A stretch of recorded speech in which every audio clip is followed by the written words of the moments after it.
Hey everyone, this is Ryan Giffen here at Premier Speakers Bureau. Welcome to the Premier Present Show with the Elizabeth Smart. How are you doing? Doing great, Ryan. How are you doing? I'm doing fantastic.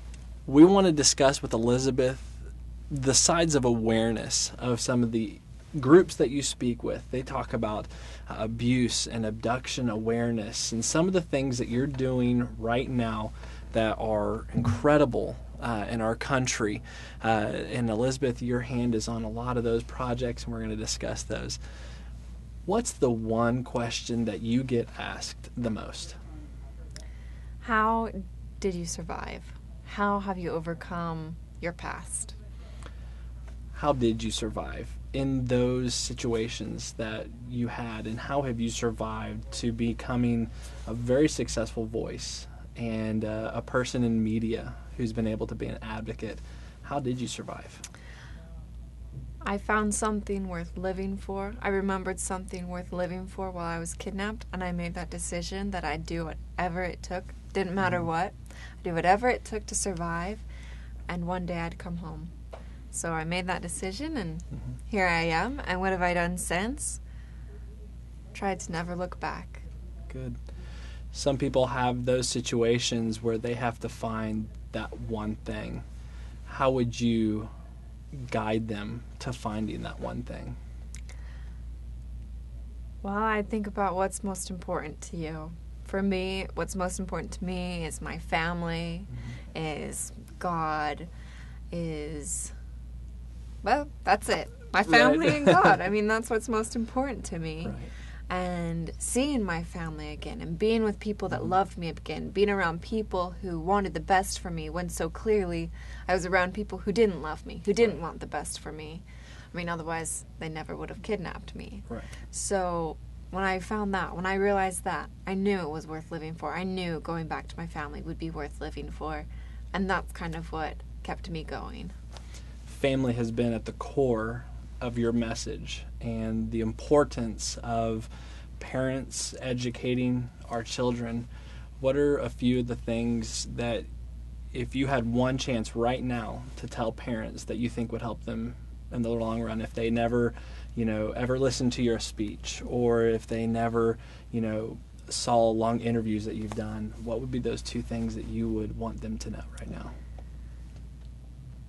What I would want parents to know right now is I would want them to know that their child needs to know that they love them unconditionally. They love them more than anything else in the world.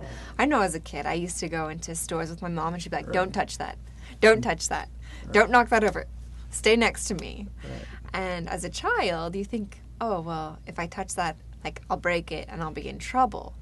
And so that kind of translates into their head, well, that's more important than me. The most important thing for a child to know is that they are the most important thing, that all those valuables or goods or whatever it is in the store, those can all be replaced, but a child can never be replaced. Once a child is gone, you will never have them back.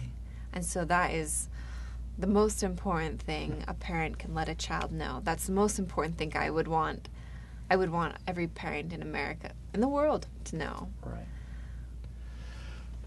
When you're dealing with the what do I do now in your life, you've come across and answered that question tremendously with some of the efforts that you've done, especially with Rad Kids. What you're doing now with Premier Speakers, you've spoken 70 times, and we'll never know how many lives have been affected by that.